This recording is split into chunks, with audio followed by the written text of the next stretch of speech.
सुरासुरा सेवित पाद पंकजा करे विराजत कमनीय पुस्तका विदेश्च पत्नी कमलासन प्रिया सरस्वती नृत्यतु वाचि मे सदा। वसुदेवसुतं देवं कंसचाणूरमर्दनं देवकी परमानन्दं कृष्णं वन्दे जगद्गुरुं श्रीचिन्तयन्तो माम् अनन्याश्चिन्तयन्तो माम् ये जना पर्युपासते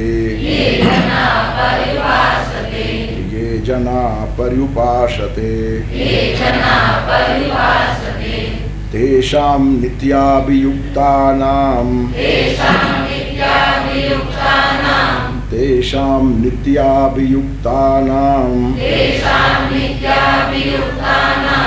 योगक्षेमं वहाम्यहम्।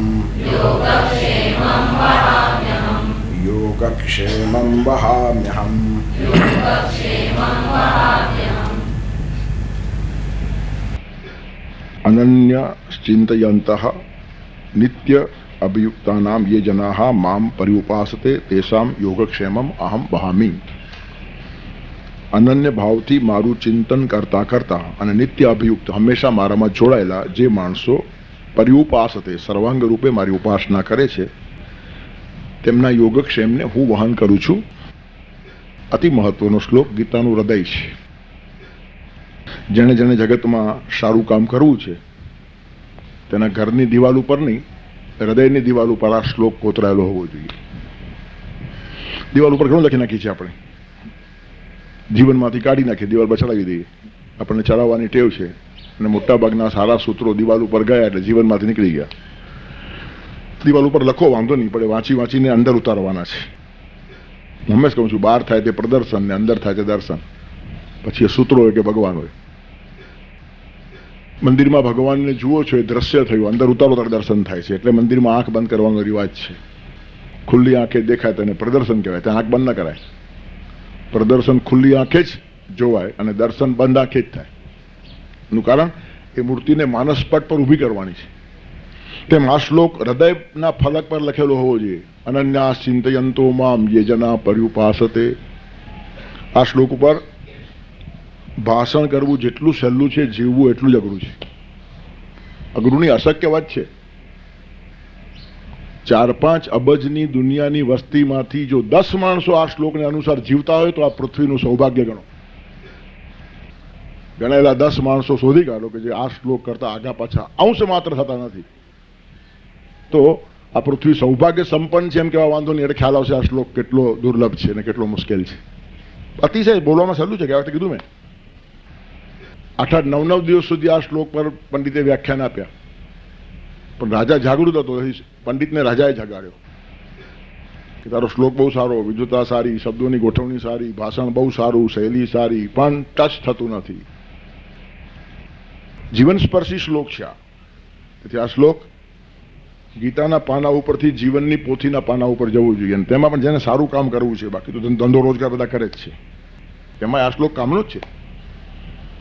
ધંધામાં પણ આપણને જે મળે છે તે ભગવાનની ઈચ્છા હોય તેટલું જ મળે છે। આપણે ગમે તે દાપણ કરીએ, સારા સારા માણસો માર ખાઈ જાય છે ને લાખો કરોડ રૂપિયા ગુમાવીને બેસી જાય છે। તેથી બધે જ આ શ્લોક લાગુ પડે, પણ ઓછા નામે સાત્વિકતાથી જેને જીવવું છે એને જો આ શ્લોક પર વિશ્વાસ ન હોય તો આગો પાછો થયા વગર રહે જ નહીં। અને જરા પણ આગો પાછો થયો તો આ તાર ઉપરની કસરત છે, જીભ ઉપરથી સરસ્વતી ચાલી જાય અને ભગવાનનું વરદાન વાણીમાંથી ચાલી જાય। તેથી આ શ્લોક ઉપર ચાલવાનું। સુરસ્ય ધારા નિશિત દુરત્તયા દુર્ગમ પથન તત્ કવયો વદંતી। તલવારની ધાર ઉપર માણસ ચાલે ને લોહી લોવાણ થાય। समझ बुझ दिल खोज प्यारे आशिक होकर रोना क्या। जिन नैनों ने नींद गवाई तकिया लेप बिछोना क्या। रूखा सूखा राम का टुकड़ा चिकना और सलोना क्या। कहे कमाल प्रेम के मार्ग शीश दिया फिरोना क्या। આવી એક ધારણા હરિનો માર્ગ છે સુરાનો નહીં કાયરનું કામ જો ને। તેથી આ ભાષણ વ્યાખ્યાનનો આ શ્લોક જ નથી, આ જીવવાનો શ્લોક છે।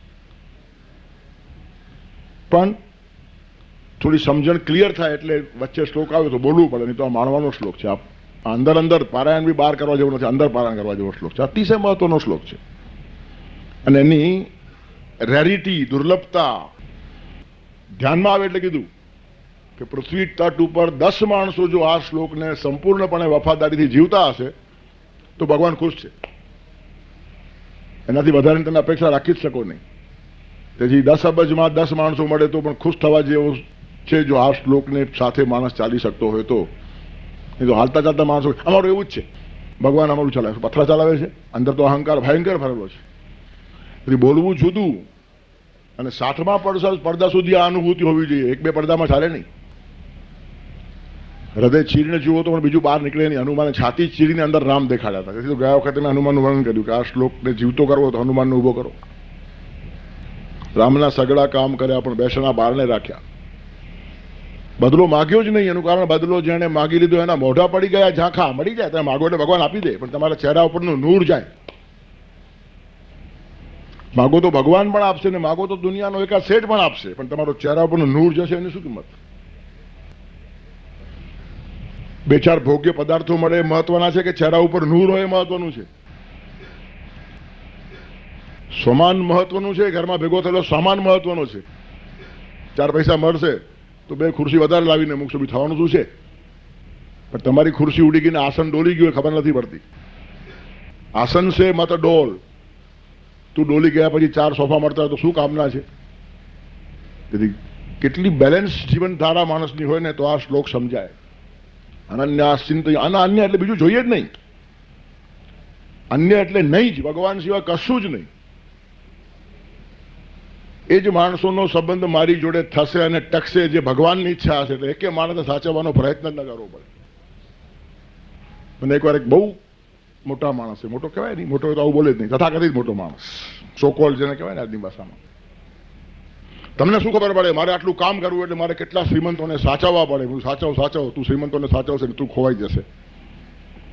શ્રીમંતોને સાચવવામાં આપણે ખોવાઈ જઈએ. સાચવવા હોય તો ભગવાન સાચવે, મને શું લેવા દેવા છે? કોઈ શ્રીમંત માણસ મારા ઉપર ઉપકાર કરતું નથી. એ સારા કામમાં પૈસા ખર્ચવા છે તો પોતાના આવતા ભાવનું કલ્યાણ કરે છે. એના પગ ચાટવાની મને જરૂર શું છે? આ ખુમારી ન હોય ને તે માણસે આવા પ્રાંતોમાં આવવું જ ન જોઈએ. જેને સાચવવાના છે ભગવાન સાચવશે. એનું કારણ હું મને જ સાચવી શકતો નથી તો બીજાને ક્યાં સાચવવાનો હતો? આપણને સાચવવાની આપણામાં ક્ષમતા છે તો શ્રીમંતોને સાચવવાના ને વિદ્વાનોને સાચવવાના ને સત્તાધીશોને તને સાચવ તો ઘણું છે. આપણી જાત જ્યાં ભગવાનને સોંપી દેવાની વાત આવે, અમારે તો વૈશ્વિક કામ કરવું છે એટલે કેટલા બધા લોકોને જાળવવા પડે. કાંઈ કરવું નથી, ભગવાનને કરવું છે. વાપરશે વાપરવા આપણને આટલી ધારા ક્લિયર જોઈએ. અંદર કન્સેપ્ટ ક્લિયર ન હોય ને ગડબડ થાય જ. કોઈ પણ તમારા આચારનો બેઝ વિચાર છે. વિચાર, ઉચ્ચાર અને આચાર. જે વિચારો છો ને એ ક્યારેક બોલી દેખાડશો અને બોલો છો તે ક્યારેક કરી દેખાડશો. તેથી બીજ જ ખરાબ ન હોવું જોઈએ. વિચાર ખરાબ હોય તો વાણી હલકી આવી જ જાય. મારે કામ કરવું છે એટલે મારે શ્રીમંતોને સંભાળવા જ પડે. આ વિચાર ખરાબ છે એટલે બીજ ખરાબ આવ્યું, વાણી ખરાબ આવી. શા માટે મારે સંભાળવાના છે?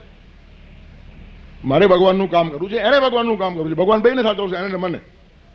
એને સાચવવાની ઠેકેદારી મારે શું કામ લેવાની છે? પણ સારા સારા માણસો શ્રીમંતોને સાચવવામાંથી ઊંચા આવતા નથી. એનું કારણ શ્રીમંતોનો સાથ નહીં હોય તો અમારું કામ ટકશે નહીં. મરવા દો ને, કોણ ટકાવવું છે? ભગવાનથી જ કામ ટકે છે આ ધારણા હોવી જોઈએ. અને ભગવાનને જે મંજૂર ન હોય તે કામ એક દિવસ પણ મારે કરવું નથી. પછી ટકાવવાની વાત ક્યાં આવી? કામ છે ને યાવતચંદ્ર દીવા કરવું ચાલુ છે. તું પણ યાવતચંદ્ર દીવા કરવું નથી. કોઈ વસ્તુ જગતમાં યાવતચંદ્ર દીવા કરવું હોતી જ નથી. ત્યારે કહેવાનું તત્પર શું છે? માણસ ઢીલો પડે. વિચારનું બીજ બગડ્યું કે ઉચ્ચાર ખરાબ થાય ને પછી આચાર બી ખરાબ થાય. પછી અન્ય ભગવાન કરતા અન્યને ઓળખતો જ નથી હું. માણસોને એટલા માટે ઓળખું છું કે ભગવાન એના ચહેરા ઉપર જોવા મળે છે. માણસ તરીકે માણસને ઓળખતો જ નથી. ઈશ્વરનો પડછાયો છે, ઈશ્વરની છાયા છે, ઈશ્વરનું પ્રતિબિંબ છે. અને ઈશ્વરને સાચવવો પડતો જ નથી. એનું કારણ ઈશ્વર આખા દુનિયાને સાચવે છે. સિયા રામમય સબ જગ જાની કરહુ પ્રણામ જોડી જુગપામી. પ્રત્યેક સ્ત્રી પુરુષમાં તમને સીતારામ દેખાય તો સીતારામને આપણે સાચવી, સીતારામ આપણને સાચવે. તમારે કોઈને સાચવવા પડે કારણ તમે એને માણસો સમજો છો, ભગવાન સમજતા નથી. તમારી પાસે આવનારા બધા જ ભગવાન છે. અને આ ધારણા છે વ્યાસપીઠની. ઘણા પબ્લિક સ્પીકિંગના ક્લાસ ચલાવનારા માણસો શીખવાડે છે તમારી સામે બેઠેલા બધા જ માણસો પથરા છે એમ સમજીને હાંકે રાખો તો ડર લાગશે જ નહીં. એટલે પથ્થર સામે આંખે રાખે માથું ફૂટી જાય. તમારી સામે બેઠેલા માણસો પથ્થર નથી, ભગવાનનું સ્વરૂપ છે એમ ભારતીય ધારા કે છે. શ્રૂયતામ દેવદેવેશ, નારાયણ જગતપતે. હે દેવદેવેશ સાંભળો, તમે નારાયણના સ્વરૂપ છો. તમારા અંતરમાં બેઠેલા પરમાત્માની વાંગમયી પુષ્પોથી ચાલતી રહેલી આ પૂજા છે, આવો પવિત્ર ભાવ હોવો જોઈએ. તેથી પથરા છે, હલકા છે એમ સમજવાનું કારણ નથી. બધા જ મહાન છે. જડી સ્વાધ્યાય, એને સ્વાધ્યાય કહેવાય. વક્તા પણ હલકો નહીં ને શ્રોતા પણ હલકો નહીં, બધા જ પ્રભુમય છે. પણ આ દ્રષ્ટિ આવવી જોઈએ. અને એકવાર નક્કી થઈ ગયું ને તો પછી કોઈને સાચવવા પડે જ નહીં. અને જેને સાચવવા પડે માણસ નકામો. ઘડીક ઘડીકમાં જેને માઠું અને મીઠું લાગતું હોય તે માણસે દૂરથી હાથ જોડવાના. તમે આમ કેમ કર્યું, તમે તેમ કેમ કર્યું? યાર તું ભગવાનનું કામ કર, માથાકૂટ મૂક ને યાર. તેથી સાચવવા પડે તે માણસ બહુ ભયંકર. ઘણી વાર ઘણા મોટા માણસોને બહુ સાચવવા પડે. મને તો ખોટા માણસો લાગે. સાચવવા કેમ પડે? મોટો માણસ બધાને સાચવે કે મોટા માણસને બધા સાચવે? તેથી આપણને કોઈ સાચવે એવી અપેક્ષા રાખો નહીં, અને આપણે કોઈને સાચવવા પડે એવી લાચારીમાં જાઓ નહીં. સીધું જીવો, ભગવાન સાથેનો સંબંધ. અનન્યાસ ચિંતયંતો મામ, બહુ મહત્વનો શ્લોક છે. અનન્ય પરમાત્મા જેની સાથે સંબંધ જોડશે તે જોડાશે, જ્યાં ટકાવશે ત્યાં ટકશે, જ્યાં તોડશે ત્યાં તૂટશે. જોડાઈ ગયો એનો બહુ હરખ નહીં, તૂટી ગયો એનું બહુ દુઃખ નહીં. જેટલો ચાલ્યો એટલો ભગવાનને આટલું જ કામ લેવું હશે, એનું કામ પૂરું થયું. જય રામજી કી. ચાલ આગે આગે બઢો, આગે બઢો. આજે વાત છે આખી. એનું કારણ છે જન્માંતરોથી આ જ થયા કરે છે. તમે નહીં છોડો ભગવાન છોડાવશે. તમે બહુ આસક્તિ અને મમત્વ રાખશો ને કે સંબંધ કાયમ રહેવાનો છે જીવનમાં, નહીં તો મરણમાં તૂટશે. મરણમ પ્રકૃતિ શરીરામ જીવિતમ વિકૃતિ મુચ્યતે. બુદ્ધ કાલિદાસ કહે છે મરણ તો પ્રકૃતિ છે, સ્વભાવ છે, જશે ક્યાં. એટલું જીવન વિકૃતિ છે. તમે જીવો છે આશ્ચર્ય છે, મરો છે આશ્ચર્ય નથી. શ્વાસ વાયુરૂપ છે અને આ શરીરના 9 બારણા ખુલ્લા છે. વાયુને જવા માટે જગ્યા જોઈએ. તિરાડમાંથી જાય વાયુ. હા, દરવાજામાં જરાક તિરાડ હોય ને તો વાયુ જાય. મને બહુ વર્ષો પહેલાનો કચ્છનો અનુભવ છે. ઘરમાં સૂતા આવીને બારણામાં તિરાડ હોય ને, ઠંડીની લહેર આવી આવે, સહન ના થાય એટલે તિરાડમાં પણ છાપું ફેરવવું પડે. પવનને આટલી જગ્યા જોઈએ, આટલી પણ તમે ઠંડી સહન ન કરી શકો, આટલી પવનને ઘૂસવાની ટેવ છે. તેથી ગમે તેવી સૂક્ષ્મ જગ્યામાંથી પવન પસાર થઈ જાય તો તમારા શરીરને 9 બારણા હોવા છતાં પવન બહાર નીકળતો નથી. આશ્ચર્ય નથી? પકડી રાખ્યો છે ભગવાને. તેથી તમારા શ્વાસને અને પ્રાણને પણ ભગવાન જાળવે છે. તમે કહો શું જાળવશો? ઘણા માણસોને મસ્તી આવે. 5-15 માણસોને ભૂલે ચૂકે જો પોસતા હોય તો કીધા વગર રે જ નહીં. તો ઠીક છે, હું તને પોસું છું. તારું કોણ? અરે મારો ભગવાન. તું તને પોસતો હોય ઘણું છે. તેથી કેટલો માણસને કેફ છે, પણ આ શ્લોક વાંચ્યા પછી કોઈને કેફ રહે જ નહીં. હું કોઈને પોસું છું એવો કેફ ન રહે, અને મને કોઈ પોસે છે એવી લાચારી ન રહે. નાનો માણસ લાચાર ન થાય, મોટો માણસ અહંકારી ન થાય. બેને આ શ્લોક લાગુ પડે. તેથી અનન્યાસ ચિંતયંતોમાં કયા માણસો મારી પાસે આવે ભગવાન નક્કી કરશે. કેટલો સમય રહેશે ભગવાન નક્કી કરશે. કેટલો સમય ટકશે ભગવાન નક્કી કરશે. ક્યારે તૂટશે ભગવાન નક્કી કરશે. નહીં આવશે ભગવાન નક્કી કરશે. સવાલ ક્યાં છે? You should be relax. તો જ માણસ રિલેક્સ રહે. અને રિલેક્સ માણસો કામ કરી શકે. ટેન્શન વાળા માણસોથી કંઈ કામ થાય નહીં. જેને રોજ 5, 25, 50 માણસોને સંભાળવાના હોય એમાંથી જ ઊંચો ના આવે. કામ ક્યારે કરે? આને માઠું લાગ્યું, આને મીઠું લાગ્યું, આને આમ થયું, ફલાણાને આમ સમજાવો, ઢેકણાને આમ સમજાવો. અરે સમજવું સમજાવી તો મારે શું લેવા દેવા છે?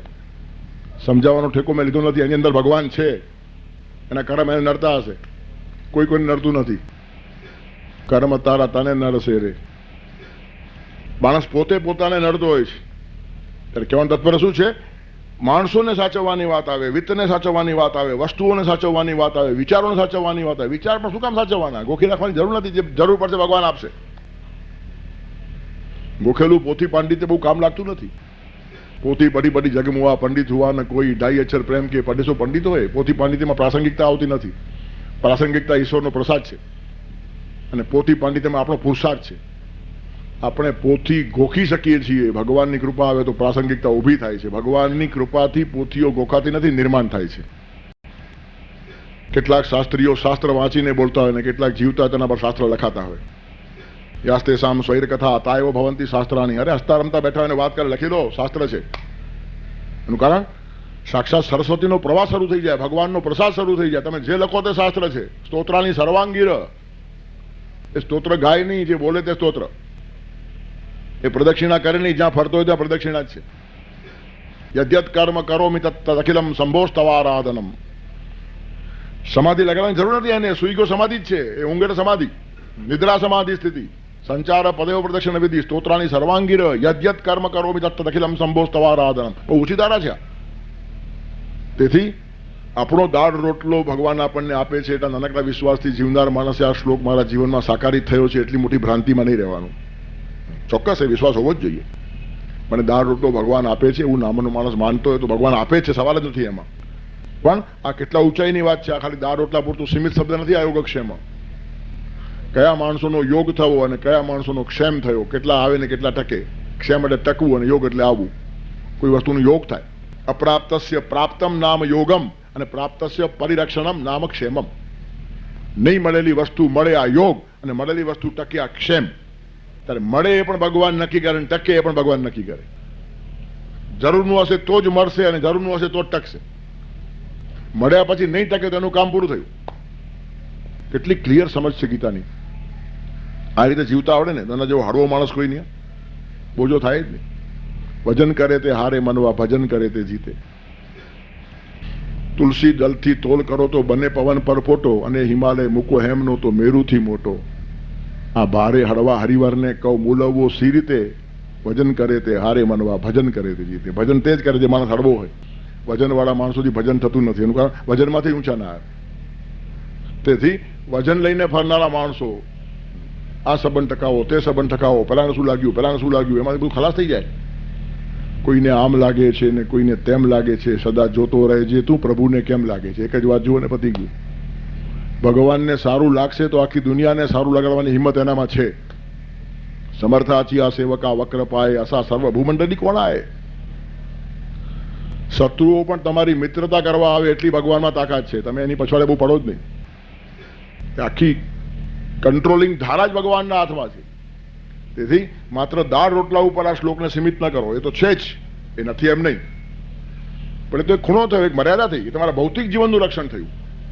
તમારું શરીર ટકશે એનાથી, પણ તમારા મનને ટકાવવાનું છે, બુદ્ધિ ટકાવવાની છે, વિચારો ટકાવવાના છે, જીવન ટકાવવાનું છે, આત્મા ખીલવવાનો છે, હૃદયનો વિકાસ સાધવાનો છે. બધી જ વાતોમાં યોગક્ષેમ આવીને ઉભો રહે છે. તેથી દાળ રોટલો ભગવાન આપે છે તો કૂતરાને પણ આપે છે.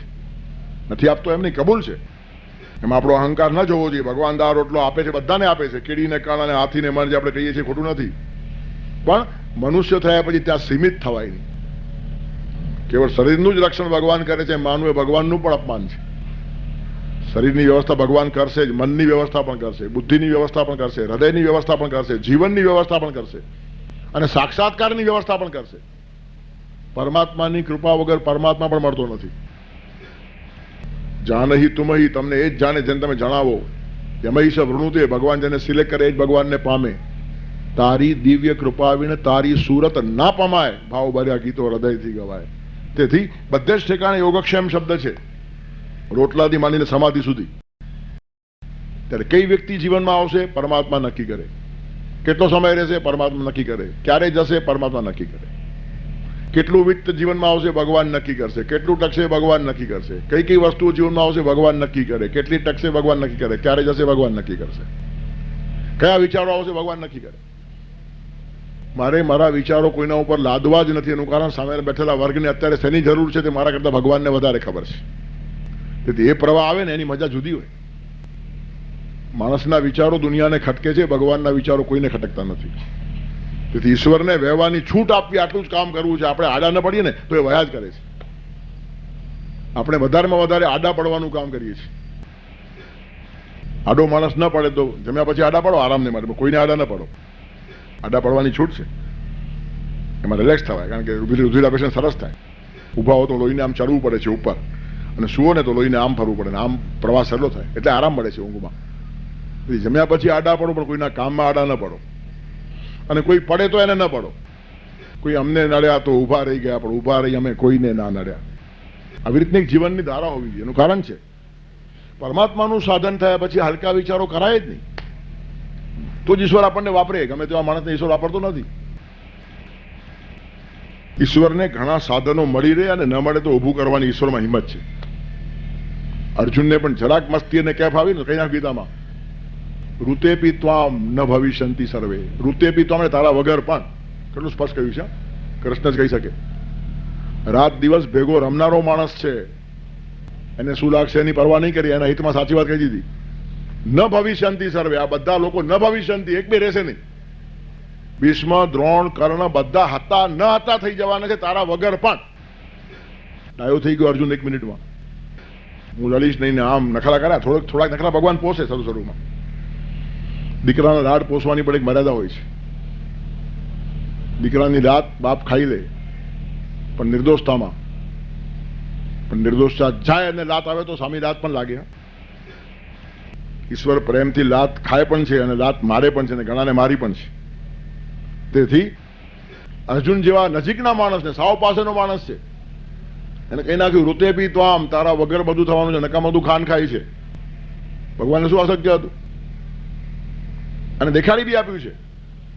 ભીષ્મ પિતામાં જયારે વિફર્યા, તાકાત નહોતી પાંડવોની કે એનું તેજ પણ ઝીલી શકે, બાણ શું ઝીલે? ભીષ્મ એટલે પરશુરામનો પરાભવ કરનાર, ભગવાનનો અવતાર છે પરશુરામ. એ પરશુરામ જેની સામે નતમસ્તક થયા તે ભીષ્મની સામે લડવું ખાવાના ખેલ છે? આખી પાંડવ સેના છિન્ન વિછિન્ન થઈ ગઈ છે, વેર વિખેર દોડ ભાગ થઈ ગઈ છે, નાશાનાશ થઈ ગઈ છે. ચક્ર લઈને કૃષ્ણ ઉભા રહી ગયા છે વખત. એનું કારણ જે કામ કરવું છે ભગવાન કરીને જ રહે. એમનો એક સંકલ્પ નિશ્ચય છે. તેથી અર્જુનની સાથે ઉભા રહીને ભગવાને બતાવી આપ્યું કે તને યશ આપવાને માટે તસ્માત્મ ઉત્તિષ્ઠ, ઉભો થા અને યશ મેળવો. એનું કારણ મને યશ જોઈતો નથી. તને ઉભો રાખ્યો છે યશ લેવાને માટે. લડવાનું કામ તો મેં અડધું પૂરું કર્યું છે, બાકીનું બી કરી નાખી જરૂર પડે તો. તેથી અહંકારને અવકાશ નથી. અનન્યા ચિંતયંતોમાં, અને અન્ય, બીજું અન્ય નહીં જ. હવે કેટલા વિકૃત અર્થો આ શ્લોકોના કર્યા છે. પોતાના ઉપર આ શ્લોક માણસો બેસાડે ને મને છોડીને બીજે જાવ જ નહીં ને સંકુચિત ને વાડાબંધી ને ટોળાબંધી, આમાંથી ઉભી થાય. ભગવાન ખરેખર માથું કૂટતા હશે આ બધા ડૂચાઓને જોઈને કે શું ચલાવે છે આ શ્લોકનો અર્થ. અનન્યાસ ચિંતયંતોમાં, ભગવાન કરતા અન્ય નહીં. અને કોઈ ભગવાનનું નામ નથી પાડ્યું અહીંયા કૃષ્ણની વાત નથી. સૃષ્ટિ સંચાલક જે હશે તે, તમે જે નામે પુકારતા હશો તે. યુનિવર્સલ પાવર્સ જોડે અનુસંધાન સાધી નાખો, બધું સરળ થઈ જશે. અનન્ય, એના કરતા અન્ય ચિંતનની જરૂર જ નથી. અને પછી આખા વિશ્વનું ચિંતન તમારા ચરણોમાં આડોટતું આવશે. વિશ્વભરનું ચિંતન જે માણસ કરે તેનાથી વિશ્વનું ચિંતન આગું રહી શકે નહીં. આખું વિશ્વ વિશ્વભરના પેટમાં આવી જાય છે. વિશ્વમાં 2 જ અક્ષર છે, વિશ્વભરમાં 4 અક્ષર છે. વિશ્વભરમાં વિશ્વ આવે છે, વિશ્વમાં વિશ્વભર આવતો નથી.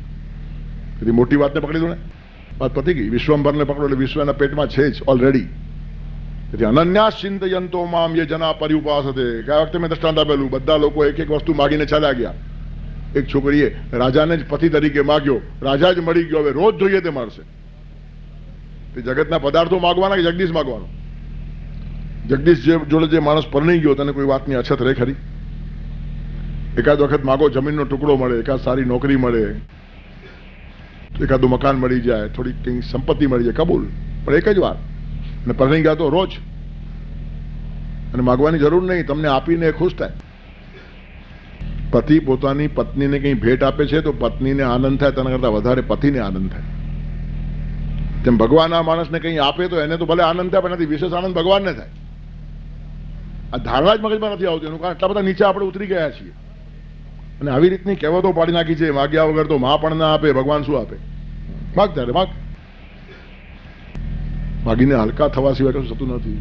તેથી અનન્યાસ ચિંતયંતોમાં, અનન્ય, વ્યક્તિના બારામાં, વસ્તુના બારામાં, વિત્તના બારામાં, વિચારના બારામાં પરમાત્મા જોડેનું અનુસંધાન. એ જ વ્યક્તિ જેની સાથે ભગવાન છે, એ જ વિત્ત જે ભગવાનની જોડે આવે છે, એ જ વસ્તુ જે ભગવાનને મંજૂર છે, ને એ જ વિચાર જે ભગવાનને ગમે છે. મારા પોતાના વિચારો છે જ નહીં. ઘણા માણસો શીખવો માટે મારો વિચાર છે, મારા પહેલા કોઈએ કીધું નથી. તને ખબર નથી બચ્ચું છે, તું બચ્ચું છે. એકવાર આવી એક ઘટના બનેલી, બહુ વર્ષો થયા. કોઈક ઠેકાણે એક શેર મેં બોલતા બોલતા કોટ કર્યો, અને બહુ સારા શાયર ગયા બિચારા, મારા માટે આત્યંતિક ભાવ. એમને કંઈ ધ્યાન બહાર રહ્યું એટલે એમણે કીધું કે આ શેર તો ગપ્પુ છે. એમ કે હરિભાઈએ પોતે ઉપજાવી કાઢ્યો. આ શેર એમને લખ્યો છે, આવો શેર કોઈ છે જ નહીં. હું 40 વર્ષથી મુસારા એટેન્ડ કરું છું. આવું એ જાહેરમાં બોલ્યા માઇક ઉપરથી.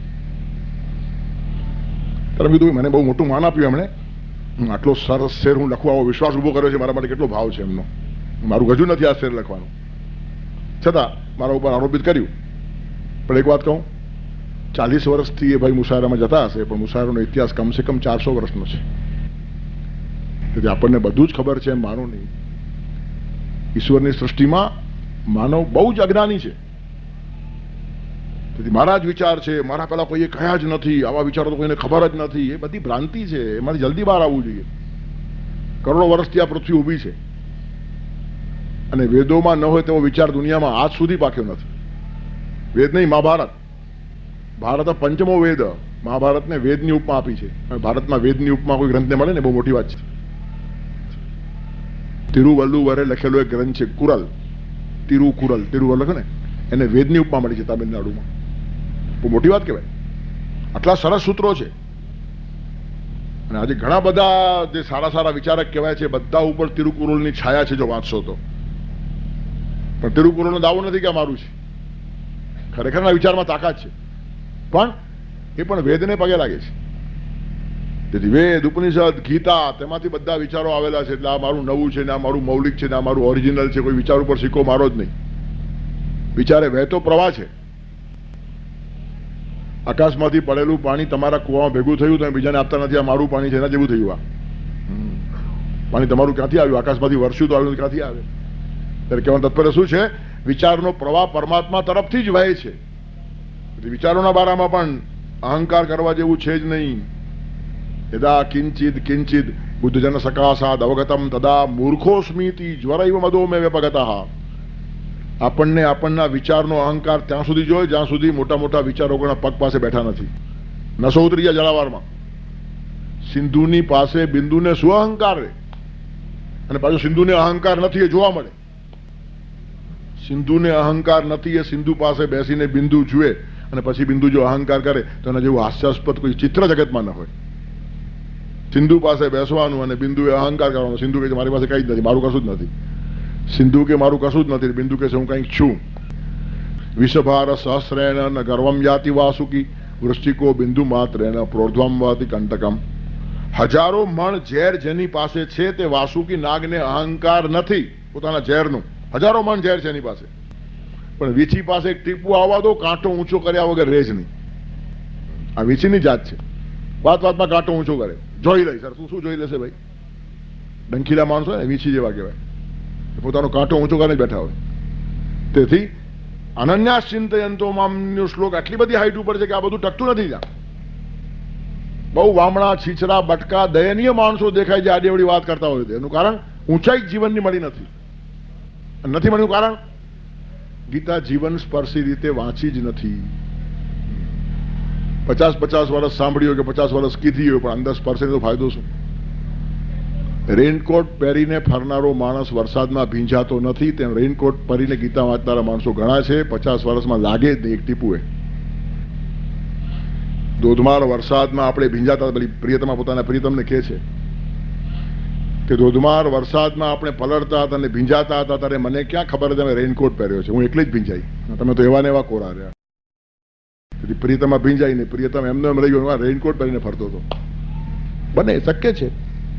કોઈ વાર શિષ્ય ભીંજાય ને ગુરુ કોરો રહે, રેનકોટ પહેરીને જ વાંચતો હોય. ત્યારે કહેવાનું તાત્પર્ય શું છે? કોણ ભીંજાય? જે ખુલ્લો હોય તે ભીંજાય. ડાકી ડાકીને ફરતો હોય તે ભીંજાતો નથી. જાત બચાવનારાઓ ભીંજાતા નથી, કૂદનારા માણસો ભીંજાય છે. ઊંડા જવું પડે. અમે તો સમંદર ઉલેચ્યો છે પ્યારા, નથી માત્ર છપછપિયા કીધા કિનારે. મળી છે તમોને અમોને જગા મોતીઓમાં, તમોને ફક્ત બુદબુદા ઓળખે છે. અને આ મહાપુરુષોની હાઈટ ખબર ના પડે, પણ દેખાડો કરે જ નહીં ને. દેખાવની શરૂઆત થાય એટલે ખોટાઈની શરૂઆત થાય. આડંબર, તમાશા, જાત જાતની વેશભૂષા ક્યારે કરવી પડે? વેશ નાટકમાં પહેરવો પડે છે, રોજ ઘરમાં નથી પહેરવો પડતો. જે માણસ વધારે પડતી વેશભૂષા કરે એ નાટકના સ્ટેજ ઉપર આવ્યો છે, વ્યાસપીઠ ઉપર નથી આવ્યો. ઘરના માણસને કઈ વેશભૂષા હોતી હશે, પણ એ જીવનની ઊંચાઈ ખબર પડતા વાર લાગે. સાગરના બુદબુદ, સાગરના વિસ્તારની વાતો શું જાણે? કોઈ પરપોટા અને સાગરનું ઊંડાણ ખબર પડે? પરપોટો દરિયાના તળિયામાં થતો જ નથી, કિનારા ઉપર જ થાય છે. સરફેસ ઉપર પરપોટાઓ થાય, ઊંડાણમાં ના થાય. તેથી સાગરના બુદબુદ, સાગરના વિસ્તારની વાતો શું જાણે? દિન રાત કિનારે ફરનારા મજદારની વાતો શું જાણે? દુઃખ દરિયામાં આધારને માટે પ્રાણ પછાડા લેનારા, દરિયામાં ડૂબશું ડૂબશું આમ પછાડા મારતા હોય, દરિયામાં તરવું શરૂ નથી, ત્યારે દુઃખ દરિયામાં આધારને માટે પ્રાણ પછાડા લેનારા એ અંજલિમાં સાગરને ભરી પીનારની વાતો શું જાણે?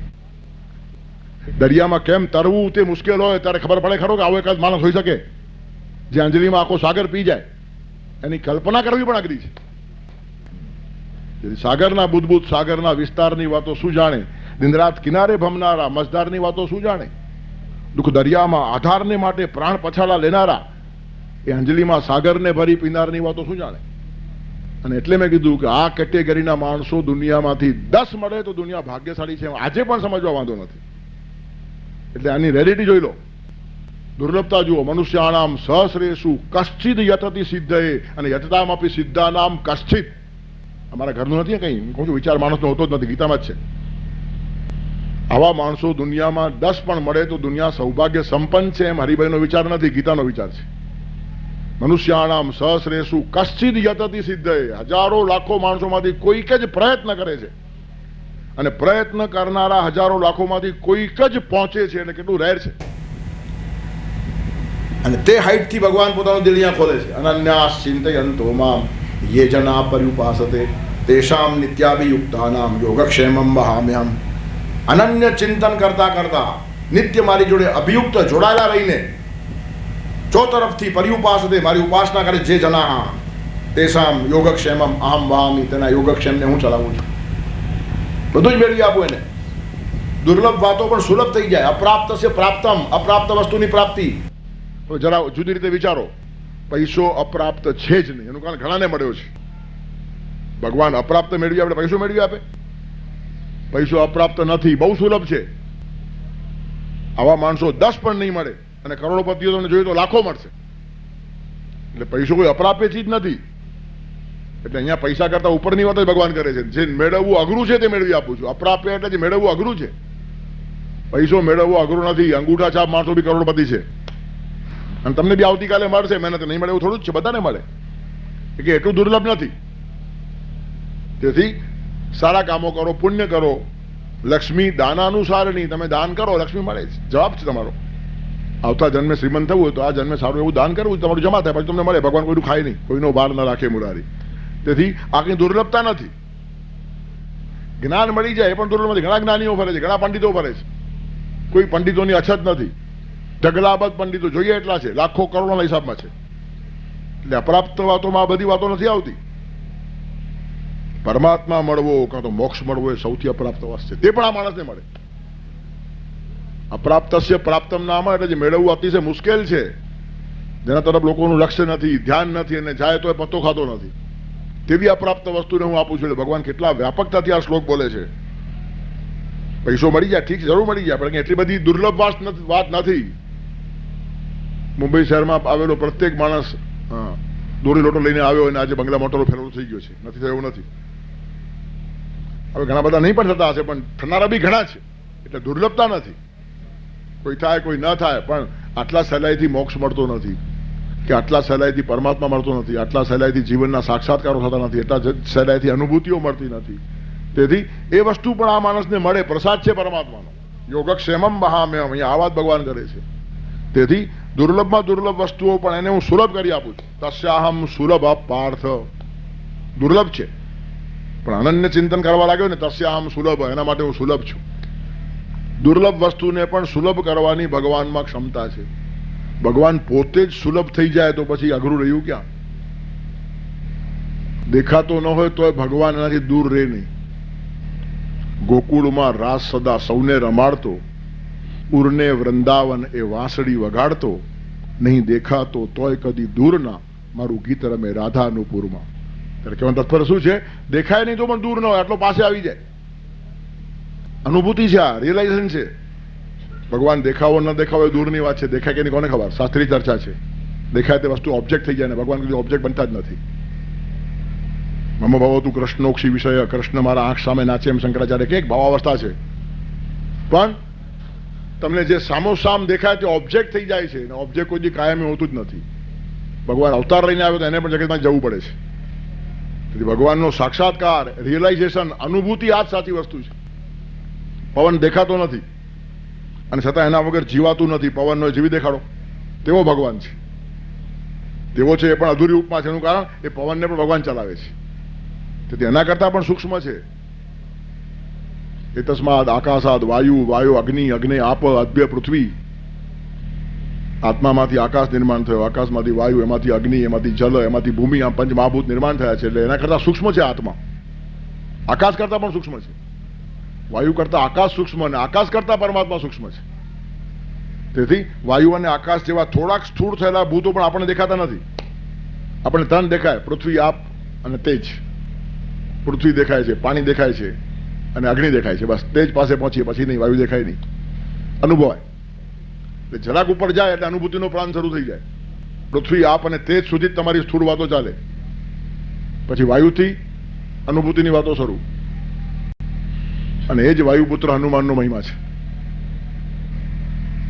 રામની વિભૂતિ કીધા પહેલા પવનને વિભૂતિ કીધી છે 10મા અધ્યાયમાં. આમાં હનુમાનનો સંકેત છે, પવનપુત્ર. તેથી પવનની જેમ જે માણસ કામ કરે એટલે ખોવાઈ જવાની શરૂઆત થાય. તે સુધી માણસ ખોવાતો નથી. પૃથ્વી દેખાય છે, પાણી દેખાય છે. પૃથ્વીમાં સહનશીલતા છે, ક્ષમતા છે, બધું જ છે. પાણીમાં પ્રવાહિતા છે, પ્રેમ છે, બધું જ છે. વાયુમાં ગુપ્ત રહીને કામ કરવાની શક્તિ છે. તેજ પણ મોટી વાત છે. તેથી પૃથ્વીની સહનશીલતા આવવી જોઈએ, પાણીની પ્રવાહિતા અને પ્રેમ આવવો જોઈએ, તેજ, દિવ્યતા, અસ્મિતા પણ આવવી જોઈએ. ત્યાર પછી ખોવાઈ જવાની શરૂ થાય છે. વાયુથી ખોવાવાની શરૂઆત થાય. અને પછી આકાશ, પછી એ માણસ અવકાશ છે. આકાશ બધાને જ વિકસવાની તક આપે છે. આકાશ કોઈને આડું આવતું નથી. જો વૃક્ષ આકાશમાં વિકસે છે, ચકલી આકાશમાં ઉડે, ગરુડ આકાશમાં ઉડે. જેને જેટલું ઉપર જવું હોય તેટલું, નીચે જાય તેનો તિરસ્કાર નહીં, ઉપર જાય તેની બહુ પ્રશંસા નહીં. આકાશ ખુલ્લું પડ્યું છે. તેથી આકાશ જેવો માણસ થઈ ગયા. દિલને વિશાળતું બનાવ, આકાશ એ સમજાવે. આકાશ પાસે ત્યાં શીખવા જેવું છે. સંકુચિત દિલના માણસોને ખબર ન પડે. તેથી દિલ કેવું હોવું જોઈએ? આકાશ જેવું હોવું જોઈએ, જે બધાને અવકાશ આપે, નડતર નહીં. પ્રત્યેકને અવકાશ આપવાની પ્રક્રિયા. અને હળવા લોકોમાં આવે. જે માણસ હળવો થઈ જાય, આકાશને વજન છે જ નહીં, વાયુને વજન છે. કેટલા પાઉન્ડ ટાયરમાં હવા ભરાવી કે છે ને. તેથી વાયુને વજન છે, આકાશને વજન નથી. તેથી વાયુ સુધી પણ હજી થોડું વજન કાયમ રહ્યું, દેખાય ભલે નહીં, પણ અવકાશ એટલે વાત પતી ગઈ. કારણ કે એકદમ આત્માની પછીનું એલિમેન્ટ, હવે સીધું આત્મામાં જ જવાનું છે. તેથી કેટલી ઊંચી કક્ષા ધીરે ધીરે જીવનમાં આવવી જોઈએ, વિકાસ છે. પૃથ્વીના ગુણો લઈ આવો, જલના ગુણો લઈ આવો, અગ્નિના ગુણો લઈ આવો, વાયુના ગુણો લઈ આવો, અને પછી અવકાશ જેવા હળવા થઈ જાઓ. ખબર જ નહીં પડે, આકાશ દેખાતો. અને આ ટેબલમાં પણ આકાશ છે. અને પુરાવો શું છે? 10 ખીલા અહીંયા મારશો તો પણ એની લંબાઈ પહોળાઈ વધશે નહીં. અંદર જગા ના હોય તો પહોળાઈ વધવી જોઈએ ને. 10 ખીલાની જે પહોળાઈ થાય અડધો ઇંચ, તો અડધો ઇંચ ટેબલ નહીં વધે. 10 ખીલા મારો, એનું કારણ અંદર જગા છે, એમાં ખીલો ગયો. તેથી બહાર તો આકાશ છે જ, પણ લાકડાની અંદર પણ આકાશ ઘૂસેલો છે. અને છતાં એના કરતા વધારે સૂક્ષ્મ આત્મા છે. આકાશ આટલું સૂક્ષ્મ છે, એનાથી વધારે સૂક્ષ્મ છે આત્મા. તેથી એ આત્મ સાક્ષાત્કાર સુધી તમને પરમાત્મા લઈ જાય તે યોગક્ષેમમ છે. પૃથ્વી ઉપરથી તમને લઈ જાય, જલ ઉપર લઈ જાય, તેજ ઉપર લઈ જાય. તમે સહનશીલ થાઓ, તમારી ધારણા આવે. પૃથ્વી છે ને, ગુરુત્વાકર્ષણ છે એની પાસે. જલ જેવો પ્રવાહી થાય, જેના પ્રેમમાં ખાડો ન પડે. પાણીમાંથી ગમે એટલું ભરેલો ખાડો નહીં પડે. તેમ કેટલાક માણસો આવા હોય, પ્રેમમાં ખાડો પડે જ નહીં. ગમે એટલી બાલદી ભરો, ઘઉંના ઢગલામાંથી એકાદ ટોપ કાઢી દો તો થોડો ખાડો થઈ પણ જાય. પણ પાણીમાંથી ગમે એટલું પડો, ખાડો પાછું લેવલ મેન્ટેન કરી લે તરત પોતાનો. કોઈ દિવસ પાણીમાં ખાડો પડતો નથી, તેમ તેના જીવન પ્રવાહમાં ખાડો પડે જ નહીં. આવું એક જીવન થાય. પણ જેમાં ભળે તેવો આકાર પાણી લઈ લે, પણ એનો અર્થ નિસ્તેજ નથી. તેજની ઉપાસના. પાણી તેરા રંગ કૈસા જિસમે મિલાઓ વૈસા. એનો અર્થ ગંગા કહે ગંગાદાસ, જમના કહે જમનાદાસ, એવો નહીં. તેજ કાયમ રાખીને બળવાનું છે. વિદ્વાન બધામાં ભળે, પણ વિદૂષક થઈને નહીં. વિદ્વાનને ભળવાની છૂટ છે, પણ ભળવા માટે નીચો જાય તો વિદૂષક થઈ જાય. તેથી કેવળ મનોરંજન કરતો હોય તેને વિદૂષક કહેવાય, અને મનોમંથન સાથે ચાલતું હોય તેને વિદ્વાન કહેવાય. અને મનોમંથન એ વિચારની આગ છે. તેથી અગ્નિ ઉપાસના પણ જીવનમાં હોવી જોઈએ. તેથી ભૂમિ, આપ, તેજ, ત્યાર પછી વાયુની જેમ કામ કરે, ફરતો જાય, મુક્ત ફરે. વાયુ મુક્ત ફરે છે, કશું જ આયોજન નહીં. ગમે ત્યાં વાયુ જાય, પણ જ્યાં જાય ત્યાં જીવન આપે, એ વાત નક્કી. તેમ કેટલાક માણસો આયોજન વગર ફરતા હોય, પણ જ્યાં જાય ત્યાં જીવન આપીને જ આવે. વાયુ જેવા માણસો. પણ તોય થોડુંક વજન હોય. એના કરતા ઉપર પછી આકાશ આવે. આકાશ તેથી આકાશને કોઈ વજન જ નહીં. અવકાશ અવકાશ અવકાશ. નવરો જ માણસ છે, આમ જો તો કામમાં ને આમ જો તો નવરો. અને એક વાત નક્કી રાખો, જે માણસ વધારે કામમાં છે એ માણસ વધારે નવરો છે. A busy man can always find time, but a lazy man can never find time. પ્રવૃત્તિમાં જે માણસ છે તે ટાઈમ કાઢી શકે, આળસુ માણસને કદી ટાઈમ મળતો નથી. કામવાળો માણસ કહે છે 4 દિવસ પછી આવજો, એનું કારણ 4 દિવસમાં એનું કામ પતી જાય. પણ આળસુ માણસ કહી શકશે જ નહીં ક્યારે આવવાનું, કારણ એનું કામ ક્યારે પતશે તે એને જ ખબર નથી, એનું કારણ કરતો જ નથી. ટાઈમ ના આપનારા માણસો બહુ પ્રવૃત્ત છે, એમને માનો આળસુ હોવાની સંભાવના વધારે છે. પ્રવૃત્તિશીલ માણસ 2 દિવસ મોડો ટાઈમ આવશે પણ આપશે. ત્યારે શું છે, એની પાસે અવકાશ છે, સમય છે. તેથી પૃથ્વી, આપ, તેજ, વાયુ, આકાશ એ વિકાસની માત્રાઓ છે, અને એના કરતા આગળ છે આત્મા. ત્યાં સુધી લઈ જાય એટલે અનુપલબ્ધ વસ્તુની ઉપલબ્ધિ ત્યાં આવીને ઉભી રહેશે. તેથી અનન્યાસ ચિંતયંતો મામ યે જના પર્યુપાસતે તેસામ નિત્યાભિયુક્તાનામ યોગક્ષેમમ વહામ્યહમ. જગતની અંદર એક માણસ પોતાનું ભૌતિક જીવન જીવતો હોય છે, અને તેના કરતા કંઈક વિશેષ કામ કરવાની એની ઈચ્છા થાય છે, અને થવી જ જોઈએ. એમાં માણસાઈ છે. દાળ રોટલો કમાવું અને ખાવું અને મરી જાઉં એ એનિમલ લાઈફ કહેવાય, પશુ જીવન કહેવાય. ત્યાં કોઈ પણ માણસે સમાધાન ન જોવું જોઈએ. મિલ જેવો તત્વચિંતક કે છે, I would like to be a dissatisfied Socrates than to be a satisfied pig. સંતોષી ડુક્કર થઈને ગટરનું પાણી પીતા પીતા મરી જવું તેના કરતા અસંતોષી સોક્રેટિસ થવું સારું. અસંતોષ સારો છે કેટલીક વાતોમાં, સંતોષ બહુ સારો નથી. સંતોષ ત્રિષુ કર્તવ્ય સ્વદારે ભોજને ધને ત્રિષુ ચૈવ ન કર્તવ્યો દાને તપસી પાઠને. સ્વદાર પોતાની પત્ની, ધન અને ભોજન એ 3માં સંતોષ રાખો. અને 3માં સંતોષ રાખો નહીં. દાને તપસી પાઠને, દાનમાં સંતોષ નહીં. ગમે એટલું આપો, ઓછું આપ્યું છે એમ લાગવું જોઈએ. તપશ્ચર્યામાં સંતોષ નહીં, અને પઠન એટલે અભ્યાસમાં સંતોષ નહીં. તેથી જીવન વિકાસના બારામાં સંતોષી થાવ નહીં. કોઈ છોકરો આવતીકાલે એમ કે આપણને બિલકુલ મોહ નથી, 35% આવે તોય ચાલે. શું ફાયદો? એ આળસનો બચાવ છે, સંતોષ નથી. અજગર કરે ને ચાકરી, પંછી કરે ને કામ, દાસ મલુકા યું કહે સબકા દાતા રામ. સમજાય નહીં તો આ શ્લોક સત્યાનાશ કરે. શ્લોક બહુ હાઈટનો છે. અનન્યાસ ચિંતયંતો મામને હિન્દી ભાષામાં મૂકવાનો દાસ મલુકાએ પ્રયત્ન કર્યો છે. અજગર કરે ને ચાકરી, પંછી કરે ને કામ, દાસ મલુકા યું કહે સબકા દાતા રામ. પણ આટલા ઊંચાઈનો શ્લોક આળસુ માણસો પોતાને માટે વાપરે. તદ્દન ચલતા પૂરજા માણસો બી અનન્યાસ ચિંતયંતોમાં પોતાની જાતને ખપાવતા હોય. અરે તારી 7 પેઢીમાં એક માણસ પાક્યો નથી આ શ્લોકને ફિટ બેસે એવો. તેથી દાસ મલુકાએ શું કીધું ને સમજો. હું એકદમ ભગવદ આધારિત, ભગવાન સમર્પિત જીવનવૃત્તિનું વર્ણન એ દુઆમાં છે, અને આળસુ માણસ પોતાનો બચાવ કરે છે. અજગર ક્યાં ચાકરી કરે છે, પક્ષી ક્યાં કામ કરે, બધાને ભગવાન આપે છે ને સુઈ જા ખાટલા પર. અસલ માજા હરી તો દેર ખાટલા વરી. કઈ દેશે નહીં, ખાટલામાં મરશે ને 4 જણા ઉપાડીને સ્મશાનમાં ફેંકી આવશે. તેથી આ કઈ આળસને પોષવાના શ્લોકો નથી, બહુ મહત્વની ધારા છે. ત્યારે પ્રત્યેક માણસે સામાન્ય જીવનના સંતોષથી બહાર નીકળીને થોડો વિકાસનો વિચાર કરવો જોઈએ. જો આપણને માનવ જીવન મળ્યું છે એમ સમજતા હોઈએ તો. ધ પાવર ઓફ ડિસ્ક્રિમિનેશન છે, વિવેક બુદ્ધિ આપી છે, ફ્રી વિલ છે, કામ કરવા માટે ઈચ્છા સ્વાતંત્ર્ય આપ્યું છે. એ બધું વેડફીને આમને આમ ચાલ્યા જઈએ તો ફરીથી આ જીવન ભગવાન બગાડે નહીં. હા, તમારે ઘરેથી કોઈ માણસ પોતાના ઘરે મહેમાન આવે છે, ચાંદીના વાસણો વાપરવા લઈ જાય અને 2-4 દિવસ પછી ગોબા પાડીને પાછા લઈ આવે, તમે શું કરશો? હાથ જોડીને કહેશો એકવાર ભૂલ થઈ, બીજી વાર માગવા આવતા નહીં. તેમ ભગવાને આપણને આ સોનાનું વાસણ આપ્યું છે. ગોબા પાડીને આપશું તો ભગવાન કહે છે ફરી પાછું આ માગતો નહીં. એનું કારણ વાસણ વાપરતા આવડતું નથી. ત્યારે માનવનો દેહ ભગવાને આપ્યો છે, ગોબા ન પડી જાય એની ધ્યાન રાખો. એવી રીતે સરસ વાપરો, ભગવાનને બીજી વાર આપવાનું મન થાય. અને એ જ કબીર કહે છે, દાસ કબીર જતન સે ઓઢી જ્યો કી ત્યો ધરી દીની છે દરિયા. ભગવાન જો એક પણ દાગ નથી, જેવી રીતે આપી દે એવી ને એવી અપ ટુ ડેટ. કોઈના લાવેલા વાસણો એવા ને એવા પાછા આપો તો બીજી વાર એને આપવાનું મન થાય. પણ એવી તોડફોડ કરો કે બીજો માણસ તમને શું બીજાને ના આપે. આવા માણસો બીજાનું બગાડે પાછું. તમારો દાખલો બીજાને આપે, નહીં આપું કેમ? પેલા ભાઈ લઈ ગયા આવું કરી નાખ્યું એટલે તું પણ આવું કરશે.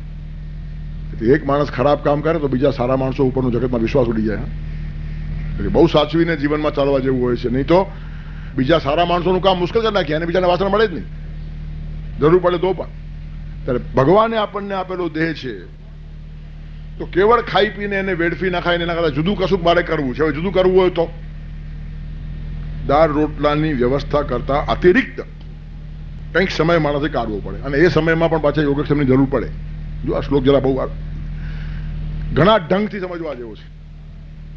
કેટલાક માણસો નાગરિક સેવક હોય, નાગરિક સેવક, જે ધંધો રોજગાર વેપાર બધું જ કરતા હોય, પણ એમને બી સારું કામ કરવું છે, ભગવાનનું કામ કરવું છે, સંસ્કૃતિનું કામ કરવું છે, ધર્મનું કામ કરવું છે, સમાજનું પણ કામ કરવું છે. પણ શું કરે છે એ લોકો? આર્થિક રીતે આ બધા કામોને મદદગાર થાય છે. એટલે જ્યાં સુધી દાળ રોટલાને લાગે વળગે ત્યાં સુધી એના યોગક્ષેમનો પ્રશ્ન ઉભો થતો નથી.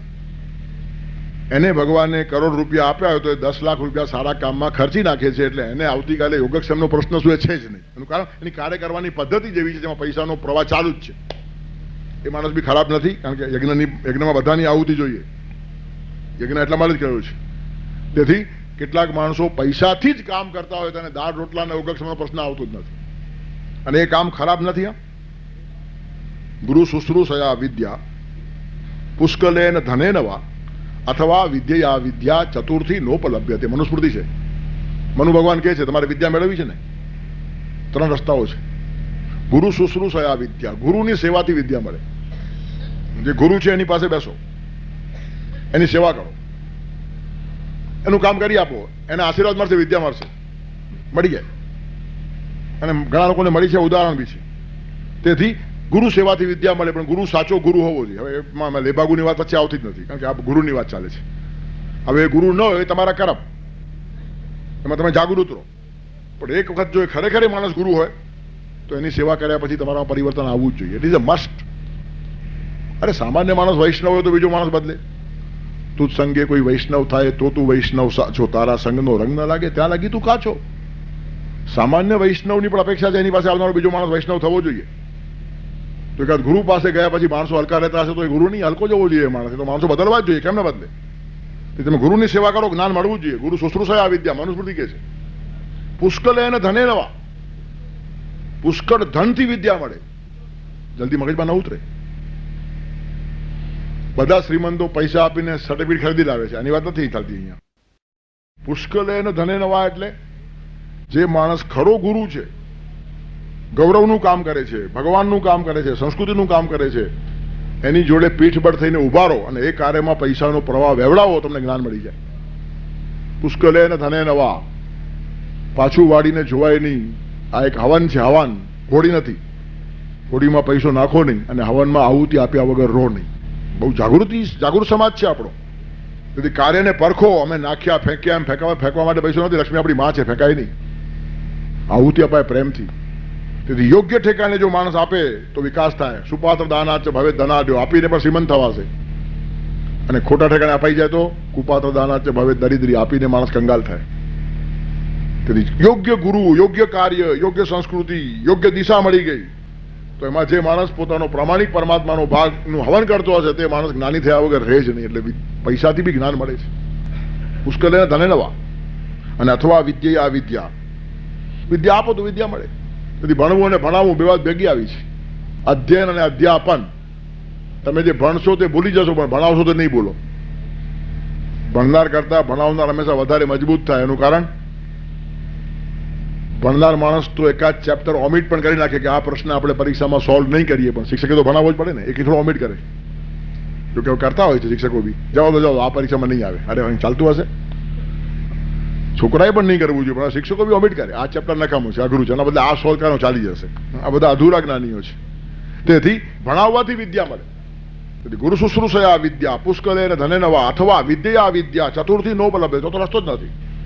ત્યારે આ જે માણસો છે એ સારા કામમાં જોડાય છે, પૈસાથી જોડાય છે, અર્થથી જોડાય છે, વિત્તથી એમનું કોન્ટ્રીબ્યુશન છે. તેથી એમના દાળ રોટલાનો સીધો પ્રશ્ન કે યોગક્ષેમનો પ્રશ્ન આની જોડે આવતો નથી. આવા માણસો કામ કરતા હોય છે અને સારા કામમાં પૈસો ખર્ચાય છે.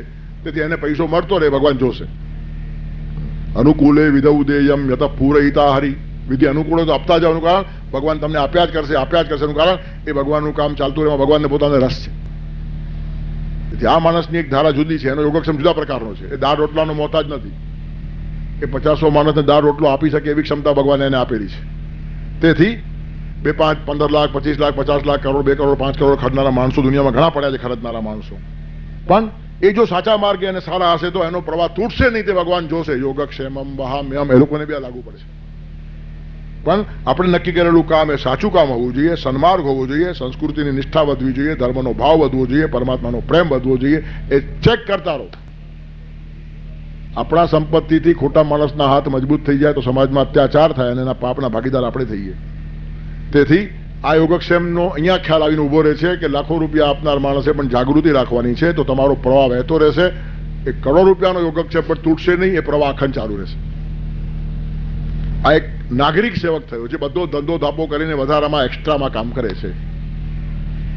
ત્યાર પછી એક વાનપ્રસ્થી આવે છે, ભગવાનનું કામ કરે ઉંમર થયા પછી, 50 પછી. એટલે 50 સુધીમાં થોડો સેટ થઈ ગયો, બધું મેળવી લીધું, થોડું ઘણું ગોઠવાઈ ગયું છે. અને પછી એ તપોવનમાં જઈને રહે. આવી પ્રથા આપણે ત્યાં હતી. બાળકો તપોવનમાં ભણવા જાય અને વૃદ્ધો ભણાવવા જાય, આ સિસ્ટમ હતી. તમને સમાજમાં જુવાન લોકો જોવા મળે, 22-24 થી માંડીને 50 સુધીનું ગ્રુપ સમાજમાં ફરતું હોય. અને બહુ સારી સિસ્ટમ હતી. હવે ગઈ એટલે ગઈ, ઇટ્સ ઓલ રાઈટ, પણ એની તો સિસ્ટમ બહુ સારી હતી. તપોવનના ભણનારા છોકરાઓને આ બધું લફડું આડોડું જોવું જ ન પડે. કંઈ એલ્ફેલ પિક્ચરો ટીવી ઉપર આવે એને જોવાની જરૂર નહીં, મગજ ખરાબ થાય જ નહીં. એ એનું ભણતા ખલાસ, નિસર્ગમાં, ગુરુ પાસે, પુસ્તકોમાં ત્યાં જ પડ્યો એ માણસ. 12-15 વર્ષ કાઢવા જ જોઈએ આવા એને, અને તો જ એનો વિકાસ થાય, ઘડતર થાય. તેથી બ્રહ્મચારીઓ ભણવા જાય અને વાનપ્રસ્થીઓ ભણાવવા જાય. તો વાનપ્રસ્થીની જવાબદારી તપોવન સંભાળે, કારણ કે શિક્ષણ આપવાનું કામ કરે છે, મફત જમતો નથી. અને બધું જીવન જોઈ રહ્યું છે, વધારે અપેક્ષાઓ પણ નથી. તેથી શિક્ષકો અને શિક્ષણ મોંઘું પડતું નહીં હતું. શાંતિથી પોતાની સાધના પણ કરે અને પોતાની પાસે અનુભવનિષ્ઠ જ્ઞાન છે. 25 વર્ષ જે ભણ્યો છે અને 25 વર્ષ જેને અનુભવ્યું છે, એ માણસ જયારે જ્ઞાન આપે ત્યારે જ્ઞાનમાં પરિપક્વતા હોય. તેથી એની વ્યવસ્થા તપોવન જોઈ લે, અને કાં તો એનો છોકરો જોઈ લે. છોકરો સમર્થ હોય તો બાપ ભલે તપોવન મારે પણ ખર્ચો છોકરો આપી દે. અને કેટલાક એવા છોકરાઓ આપ્યો કે 10-20 નો બી આપી દે, જેની પાસે પુષ્કળ સંપત્તિ છે. તે લોકો સારા કામમાં હંમેશા હોમ્યા જ કરતા હોય છે. તેથી આવા વાનપ્રસ્થીઓનો યોગક્ષેમ સચવાઈ જાય.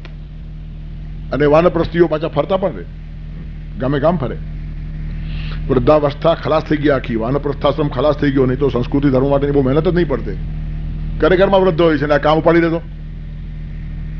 અને છોકરાઓનું ને વૃદ્ધોનું જામી પણ બહુ સારું. છોકરો સાંભળતો નથી, એનું બાપને દુઃખ છે, અને પૌત્ર સાંભળે છે, એની પાસે બોલવું ગમતું નથી. સાંભળે છે એને કેવું નથી, અને નથી સાંભળતો એને કીધા વગર રહેવું નથી. હવે હાથે કરીને આગળ ઊભી કરવી હોય તો ભગવાન બચાવે, પણ નહીં તો નાના છોકરાઓના આખા સંસ્કારની પ્રવૃત્તિ આ માણસ ઉપાડી શકે. અને શક્તિ હોય છે. 50 વર્ષે કોઈ માણસ નબળો નથી હોતો.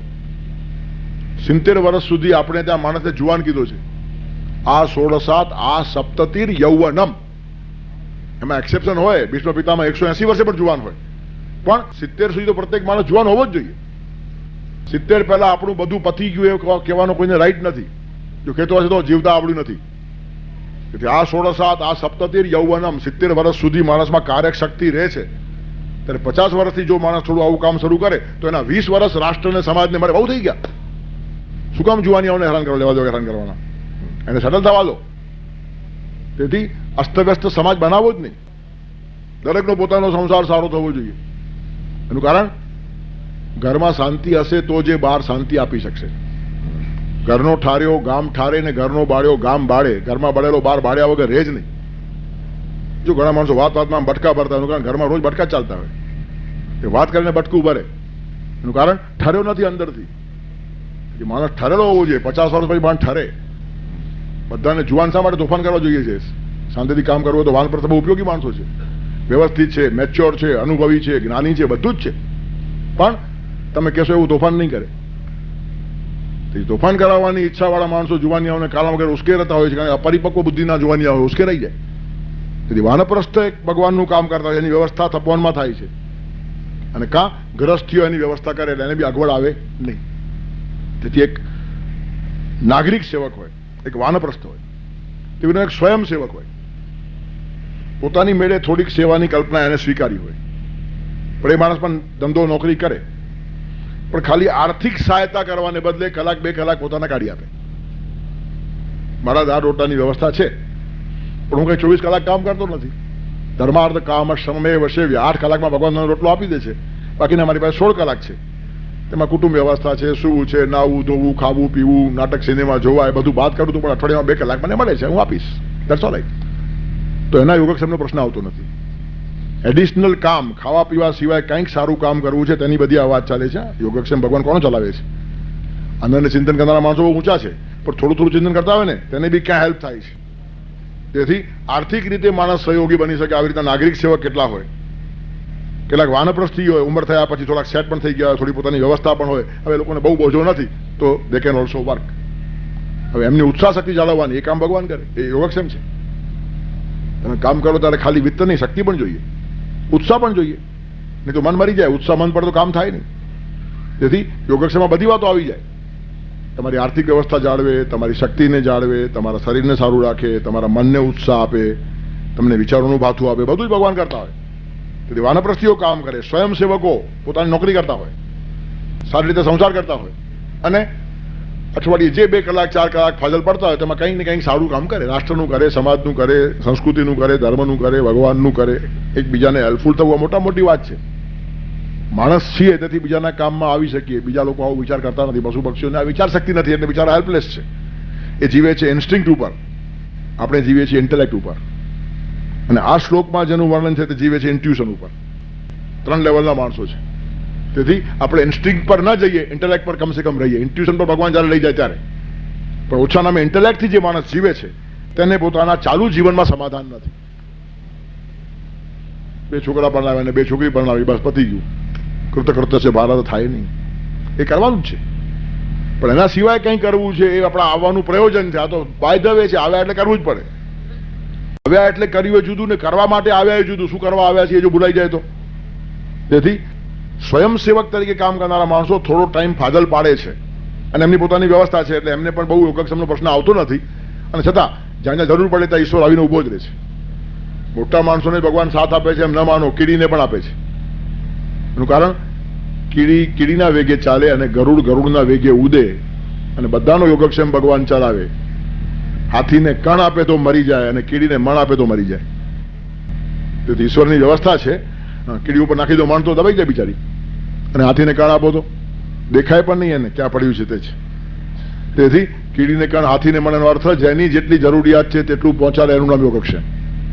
તમારી જરૂરિયાત તમારા કરતા પરમાત્માને વધારે ખબર છે. તમારી જરૂરિયાત કણની છે, મણ માગશો તો મળશો, અને તમારી જરૂરિયાત મણની છે, કણ જ મળશે તો મળશો, તો ભગવાનને ખબર છે. તેથી સ્વયંસેવકો કામ કરે, તેથી એક નાગરિક સેવક કામ કરે, એક વાનપ્રસ્થીઓ કામ કરે, એક સ્વયંસેવકો કામ કરે, અને તેના કરતા આગળ સમર્પિત જીવનના માણસો કામ કરે, જે જીવન જ ભગવત ચરણે ધરી દે. અને આવો આખો એક સમાજ આપણે ત્યાં ઉભો થયો, એનું નામ બ્રાહ્મણ વર્ગ, જેને અધ્યયન અને અધ્યાપન સિવાય બીજો વિચાર જ નહીં કરવાનો. એનું કામ જ આ. પછી એમાં પણ કેટલાક પ્રકાર થયા. કેટલાક સમર્પિત કાર્યકરો સંસ્થા અધિષ્ઠિત થઈ જાય, કોઈ સંસ્થામાં જોડાઈ જાય, સંસ્થા એનો યોગક્ષેમ જુએ. આ એક પદ્ધતિ છે, વ્યવસ્થા છે.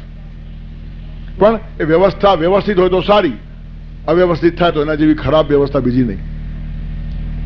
તેથી કેટલીક સંસ્થાઓ ઊભી થાય અને કાર્યકરોને નિયુક્ત કરે, તમે કામ કરો, અમે તમારું જોશું. સારી વ્યવસ્થા છે, ખરાબ નથી. પણ સંસ્થાના સ્થાપકના મનમાં હું સંસ્થાનો માલિક છે એવો ભાવ ના આવવો જોઈએ, અને બાકી મારા આશ્રિત છે અને એમને હું પોષું છું, અને એમના સમાન ઉપર જો ઘા કરે અને એમને અપમાનિત કરે તો સંસ્થા સડી જાય, મકાન પડી રહે, માણસો મરી જાય. સંસ્થાની વ્યવસ્થા ઊભી કર્યા પછી જે સ્થાપક છે તેનું દિલ બહુ મોટું હોવું જોઈએ. નહીં તો એ સ્થાપકના તોડ તરંગ ઉપર બધા માણસોને નાચવું પડે, અને જે માણસ નાચવાની ના પાડે તેને ખેદાન મેદાન કરવા માટે માણસ રસ્તા ઉપર ઉતરી આવે, અને તે વખતે ભગવાન બચાવે. તેથી વ્યવસ્થા બહુ સારી, વ્યવસ્થામાં વાંધો નથી. કોઈ સંસ્થા નક્કી કરે કે 10 માણસો રાખીને આપણે કામ કરવું, બહુ સરસ વાત છે. અને મને આવી ઓફર મળી હતી આજથી 15 વર્ષ પહેલા, 16 વર્ષ પહેલા. તમે એક સંસ્થા શરૂ કરો. એક જ માણસ 50 લાખ રૂપિયા આપવા તૈયાર થયો તે વખતે, અને બીજા 50 લાખ ભેગા કરી આપવાની ખાતરી આપી. 1 કરોડ રૂપિયાનું ફંડ, અને સંસ્થા ચલાવો. ત્યારે મેં કીધું, ભાઈ જો સંસ્થા ચલાવો શું કરવાનું? અને કે આપણે નર્મદા કિનારે ખુદ જમીન લઈએ ને ત્યાં એક આશ્રમ મોટો બાંધી નાખીએ, ને પછી ત્યાં બધા વિદ્યાર્થીઓ ભણવા, બધું થશે. કામ કોણ કરશે? મકાન એટલે સંસ્થા નથી, માણસ એટલે સંસ્થા છે. પેલા મગજમાં ઉતરે છે. અને માણસ એટલે સંસ્થા મગજમાં ઉતરવું હશે તો મકાન બાંધવાની જરૂર નથી. આજે કેટલાય મકાનો સડે છે, બાંધી બાંધીને માણસો મરી ગયા, કોઈ કામ કરતું જ નથી, ખંડેર થઈ ગયા છે. તેથી આપણે ત્યાં નવા મંદિરો બાંધવાનું મહત્વ નથી, જીર્ણોદ્ધારનું મહત્વ છે. એક માણસ ફંડ એકઠું કરે, મકાનો બાંધે અને કામ કરવાનું શરૂ થાય તે પહેલા મરી જાય, એટલે એના 25 વર્ષ બિચારા આમ જ ગયા. હવે નવો આવશે તે આ મકાનને વાપરતો નથી, એ પાછું પોતાના નામે બાંધવા માંગે છે, એટલે પાછું નવું મંડપ બંધાને નવું પાટિયું, એટલે પાટિયા બાંધી બાંધીને માણસો ખલાસ થતા જાય અને કામ રહી જ જાય. ત્યારે મકાનો જોઈએ એટલા મળશે. તું જે 50 લાખ ને કરોડની વાત કરવાની વાત કરે છે તે ફંડ ભલે એકઠું કર, પણ પહેલા એવા 10 સિલેક્ટર માણસો લઈ આવજે, લોહી રડીને કામ કરવા તૈયાર છે. અને 10 માણસો જોડે બેસવા હું તૈયાર છું, પણ આવા 10 માણસો લાવો પહેલા, કે જે ખાલી શોખથી કે ઉત્સાહથી કે દેખાદેખીથી નહીં, અંદરથી મિશન છે, लगन છે कि असर करे वो आग नाभि तल से जो नहीं निकलती है, जिससे न जलाने वाले की अपनी छाती जलती है, અંદર બળતું જ ન હોય તે માણસો બધાને બાળી નાખે. તેથી આવા 10 માણસો ઉભા કર. અને 15 વર્ષ પહેલા મેં કીધેલું કે આ 10 માણસોને 10 હજાર રૂપિયા મહિનાના આપવા જોઈએ, એનું આડોવડું જોઈએ નહીં. આ માણસ એને કસીને ખેંચીને અડધા પેટે રાખવાનું, એની પાસે સંસ્કૃતિનું કામ ઈચ્છા રાખવાનું. સંસ્કૃતિનું કામ જીવતા માણસોથી થાય છે, મરદાઓથી નહીં. આ પહેલી ખબર પડવી જોઈએ. આર્થિક ગયો માણસ, એનું કારણ પાટિયું લાગે નહીં. દરેક માણસને પાટિયામાં રસ છે, કામમાં રસ નથી. માણસો ઉભા કરો. મકાનમાં પૈસો ગુમાવો જ નહીં. પથરામાં ઘણા પૈસા ગયા છે, માણસો ઉભા કરવા માટે હવે પૈસા ખર્ચવાની જરૂર છે. તેથી જાગૃતિપૂર્વક સંસ્થા ઉભી થવી જોઈએ, નહીં તો વ્યવસ્થા મોટામાં મોટી અવ્યવસ્થા થઈ જાય અને રૂંધાઈ જાય. સંસ્થામાં સ્થાતું છે ને એ સ્થગિતતાનું પ્રતીક છે, પણ સમ્યક આગળ હોવું જોઈએ. સંસ્થા એટલે સમ્યક સ્થાપના, અને સમ્યક સ્થાપના એટલે જેમાં જીવનતા છે, ચેતના છે. કોઈને મારી નાખવાની મનોવૃત્તિ નથી, કોઈને રીબાવવાની મનોવૃત્તિ નથી, કોઈના સ્વાતંત્ર્ય ઉપર તલાપ નથી, તો જ કામ કરે માણસો. તમે સેટ થઈ જાઓ ને બધાને નોકર સમજતા છો ને તો લાત મારીને માણસો આગળ થઈ જાય. એટલે પ્રત્યેક ઠેકાણે જે જીવવાની વ્યવસ્થા, ઘરમાં પણ આ જ વાત છે, સંસ્થામાં નહીં. પતિ જો પત્નીનો સેટ થવા જાય તો પત્ની મનથી ત્યાગી જ દે છે, ભલે ડાયવોર્સ લેતી ન હશે. ડાયવોર્સ ન લીધેલા કેટલા પતિ પત્નીઓ મનથી ડાયવોર્સ લીધેલા જ છે, પણ એ તો ભારતીય પરંપરા છે, મારે છોડીને જતી નથી. કોઈ પણ માણસની વ્યવસ્થા નામે તમે જ્યારે શોષણ કરવાનો પ્રયત્ન કરો અને તમે તલાપ મારો છો ત્યારે માણસને ખોઈ નાખો છો. અને પછી રે તો મળે શરીર રે, એ મરદું શું કામ કરે? કામ જીવતા મનથી થાય છે, શરીર થતું નથી. અને ઘણા બધા શરીરો ભેગા થાય ને એ જમાત કહેવાય. પ્રેમળ પાવક 5 જનોનો પ્રેમળ હો સંગાત, ભાવ શૂન્ય સૌ ભીડ નકામી વ્રથા બધીએ જમાત. શરીરથી ચાલનારા માણસોની સ્મશાન યાત્રાઓ કહેવાય છે, શોભાયાત્રાઓ કહેવાતી નથી. તેથી વ્યવસ્થાનો ગુલામ થયેલો માણસ અનન્યાસ ચિંતયંતોમાં બેસતો નથી. કારણ ભગવાન ઉપર વિશ્વાસ નથી. બહાર ગયા પછી મારું શું? 25 વર્ષ આ સંસ્થામાં ગયા, હવે શું કરવાનું? એટલે બેઠો છે મારો બાપ ઉપર, જે સંસ્થાને પણ ચલાવે છે ને સ્થાપકને પણ ચલાવે છે. એ ધારણા જેના જીવનમાં આવે તે માણસો સંસ્થામાં સારી રીતે કામ કરી શકે. ત્યારે સંસ્થાની વ્યવસ્થા સારી, પણ વિકૃતિ આવે તો એના જેટલી ભયંકર વ્યવસ્થા બીજી નહીં. અને મોટા ભાગે વિકૃતિઓ બધે આવેલી છે, અને કોઈ સંસ્થા શુક્રવાર કરતી નથી. એનું કારણ અહંકાર પોસાય છે. પાર્કે પૈસે પરમાનંદ કરનારા માણસો ભેગા થઈ જાય. પબ્લિકના પૈસાથી બધું જ ઊભું થયું હોય છતાં હું માલિક છું એમ કહીને માણસ બેસી જાય. કઈ તારી પેઢી ચાલતી હતી? શું ક્યાંથી કમાવ્યું ત્યાં બધું? પણ હું જ માલિક અને બાકી બધા ગુલામ. આ વૃત્તિ આવે ને તો બહુ મોટું નુકસાન થાય. તેથી સંસ્થાના ભરોસે ગયેલા માણસો ક્યારેક રખડી પડે. તેથી ભગવાનનો ભરોસો સૌથી મોટો. અનન્યાસ ચિંતયંતોમાં અલગ અલગ એંગલથી આ બધી વાતો વિચારવા જેવી છે. તેથી સંસ્થા અધિષ્ઠિત કેટલાક માણસો યજમાન વૃત્તિ ઉપર જીવે. 5-25 માણસો આપણા ગ્રાહક છે, એમને જવાનું. હવે એ બી સારા હોય તો વાંધો ના આવે. બ્રાહ્મણ માટે ગૌરવ હોય, ભૂદેવ છે, પૃથ્વી ઉપરનું દેવ છે, અને બ્રાહ્મણે બી સારું કામ કરવું જોઈએ. સારું કામ છોડે તો ગરિમા ખોઈ બેસે. તેથી આ જો પોતાની મહત્તા છોડતો તો આ હલકો છે, અને પેલા માણસો ગમન કરતા તો એ હલકા છે. તેથી બ્રાહ્મણોને જે આપ્યા તેને દક્ષિણા કહેવાય. દક્ષિણાનો અર્થ શું? આપનારમાં દાક્ષિણ્ય હોવું જોઈએ, સૌજન્ય, અહંકાર નહીં. આપનાર માણસ નમ્રતાથી પગે લાગીને આપે. તેથી આપનારમાં દાક્ષિણ્ય, અને લીધા પછી લેનારમાં કામ કરવાની દક્ષતા વધવી જોઈએ. જેમ તેમ કામ કરે નહીં. લેનારો દક્ષ અને આપનારો દાક્ષિણ્યથી યુક્ત, એને કહેવાય દક્ષિણા. અને આ બી એક સારો રસ્તો છે. શાસ્ત્રકારો ઉભો કરે, આ બધા રસ્તા એમને ઉભા કરાય છે. બ્રાહ્મણોને તમે કશું આપો એનું કારણ એ ગોળ મરચાંનો વેપાર કરવા બજારમાં જતો નથી. એ બી કરી શકે, એની પાસે બુદ્ધિ છે જ. વેદમાં, ઉપનિષદમાં અને ગીતામાં બુદ્ધિ ચાલે તો મરચાના ભાવમાં નહીં ચાલે? કેટલી વાર યાદ રાખતા શું વાર લાગે? પણ એ માણસે નક્કી કરીને પોતાનું જીવન બાંધ્યું છે. તો યજમાન વૃત્તિ ઉપર કેટલાક માણસો જીવે, એનું કારણ ભગવાનના ભરોસે જીવવું એ બહુ ઉપરની વાત છે. તેના કરતા નીચેની વ્યવસ્થાઓ ઋષિઓએ કરી છે, હું કહેવા માંગુ છું કે બધા જ બ્રાહ્મણો કઈ ભગવાન ભરોસે જીવે નહીં. દ્રોણાચાર્ય જેવો માણસ બી હલી ગયો છે. પોતાના છોકરાને દૂધ પીવા નથી મળતું તો આવો મહાપુરુષ, આટલો મોટો આચાર્ય, કૌરવ પાંડવોનો ગુરુ પણ જો હાથમાંથી જાય તો સામાન્ય માણસનું ગજું શું? તેથી યજમાન વૃત્તિ ઊભી થઈ, એના માટે બધી વ્યવસ્થા આવી. પ્રત્યેક માણસ મરી જાય પછી ભાગવત, અરે ભાગવત જીવતા સાંભળવી જોઈએ. મારા પછી કાલ કોણે દીધી છે? પણ નહીં, મારા પછી વાંચવા નહીં, એટલે શું આ ચાલુ રહે? ઘરે ઘરમાં માણસો મરવાના એટલે ભાગવત થવાની જ, અને આ બ્રાહ્મણોની જીવિકા ચાલુ જ રહેવાની છે. પણ એ ધંધો નથી, એ બ્રાહ્મણોએ ધ્યાન રાખવાનું છે. એ આ લોકો ભૂલી જાય તો મરી ગયેલો માણસ છે, એની પછવાડે સારું કામ કરે છે આ લોકો, અને એમાં થોડો હિસ્સો તને પણ આપશે. પણ એમાં તું ડિમાન્ડ કરે ને ભાવતાલ કરે એટલે કેટલા બધા બધી સાઈડ, આ સાઈડ બી ખલાસ ને આ સાઈડ બી ખલાસ, બંને બાજુ પાવિત્ર છે. આ બ્રાહ્મણ કામ કરે છે, એને તકલીફ ન થાય એની ધ્યાન હું રાખીશ, અને થોડું ઘણું પણ આ માણસ ખર્ચે છે એને ચૂસવાનો પ્રયત્ન હું પણ ન કરીશ. તેથી બ્રાહ્મણે સંતોષથી જીવવું જોઈએ. લખ્યું, શાસ્ત્રોમાં લખ્યું છે, અસંતુષ્ટા દ્વિજા નષ્ટા. બ્રાહ્મણ અને અસંતોષી તો નાશ પામ્યા વગર રહે જ નહીં. બ્રાહ્મણ છે અને સંતોષ નથી, સમજી લો મરવાનો થયો છે. અસંતુષ્ટા દ્વિજા નષ્ટા, અને સંતુષ્ટાશ્ચ મયી ભુજ. રાજા છે અને સંતોષી તો મરી જાય. રાજાને અસંતોષ હોવો જ જોઈએ, કારણ કે રાજ્યનો વિકાસ કરવો છે, રાષ્ટ્રનો વિકાસ કરવો છે, એમાં સંતોષ હોય જ નહીં. તેથી ક્ષત્રિય અને રાજા અસંતોષી શોભે, અને બ્રાહ્મણ સંતોષી હોય તો જ શોભે. અસંતુષ્ટા દ્વિજા નષ્ટા, સંતુષ્ટાશ્ચ મયી ભુજ. સલજ્જા ગણિકા નષ્ટા, નિર્લજ્જાશ્ચ કુલસ્ત્રીય. ગણિકા છે, ધંધો કરે વેશ્યાનો, અને શરમ રાખે તો મરી જાય. અને કુળવાન સ્ત્રી છે, નિર્લજ થાય તો મરી જાય. તેથી કુલવતી સ્ત્રીએ શરમ છોડવાની નહીં, અને વેશ્યાએ શરમ રાખવાની નહીં. બ્રાહ્મણોએ સંતોષ છોડવાનો નહીં, અને રાજાઓએ સંતોષ રાખવાનો નહીં. કેટલું બધું બાંધીને આપ્યું છે આખું. તેથી બ્રાહ્મણનો પહેલો જ ગુણ છે સંતોષ. સમ દમ તપસ શૌચમ શાંતિ રાજમેવ છે. જ્ઞાન વિજ્ઞાન માસ્તિક્યમ. જ્ઞાન વિજ્ઞાન પછી પેલા સમ દમ એમાંથી જીવે તે ખરો બ્રાહ્મણ.